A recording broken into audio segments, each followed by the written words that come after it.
নমস্কার বন্ধুরা, আমি কল্পনা প্রতিদিনের মতো চলে এসেছি। দেখো আরেকটি রান্নার ব্লগ নিয়ে। কালকে তো দেখাতেই পারিনি, গ্যাস শেষ হয়ে গেছে পরশু দিন রাত্রে ভাত করতে করতে। তারপরে আমার ওই ঘরে ইন্ডাকশান জ্বালিয়ে ভাত কমপ্লিট করেছি। কালকে সেদ্ধ ভাত করেছি, হ্যাঁ, তোমার ইন্ডাকশানে সেদ্ধ ভাত করে খেয়েছি। সেদ্ধ ভাত কী দেখাবো বলো, আলু সিদ্ধ, ডাল সিদ্ধ আর ভাত, এই জন্য দেখাইনি। এইবার আজকে এই খানিকক্ষণ আগে আমার 5 নম্বর থেকে তারুককে ফোন করেছিলাম যে তারুক একটা গ্যাস দাও, খাওয়া দাওয়া হচ্ছে না। হ্যাঁ, তখন এসে 2টো গ্যাস সিলিন্ডার দিয়ে গেল। এবার দেখো এবার কি রান্না ও দেওয়ার পরে ও দিল 12:30 পৌনে 1টা। তারপর আমি দেখো কি রান্না করলাম। এখানে করেছি গরম গরম ভাত, একারি। এখানে একারি গরম গরম ভাত করে নিয়েছি। এটা আলু ভাজা, সংক্ষেপেই করেছি আলু ভাজা।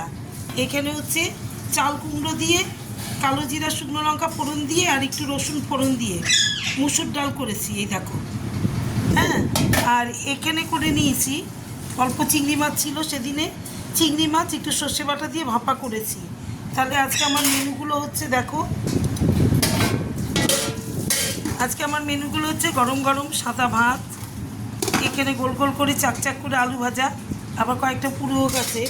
এখানে চাল কুমড়ো দিয়ে ডাল, এই যে কালো জিরা রসুন ফোড়ন দিয়ে শুকনো লঙ্কা ফোড়ন দিয়ে, এই দেখো চাল কুমড়ো দিয়ে ডাল। অনেক দিন হয়েছে চাল কুমড়োটা এনেছে।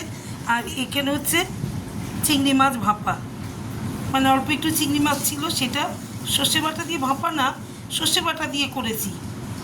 তাহলে একটু কমেন্ট করে জানিও কেমন লাগলো। হ্যাঁ, কালকে দেখাতে পারিনি আমার রান্নাগুলো কেমন হয়েছে, একটু কমেন্ট করে জানিও।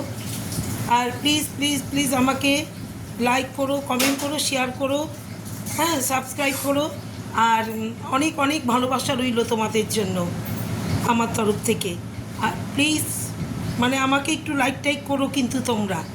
হ্যাঁ, আর কি বলবো, শুভ দুপুর। তোমাদের নিশ্চয়ই খাওয়া হয়ে গেছে, এতক্ষণ তো আর বিষয় হয় না, খাওয়া হয়ে গেছে। শুভ দুপুর, সবাই ভালো থেকো, সুস্থ থেকো, টাটা।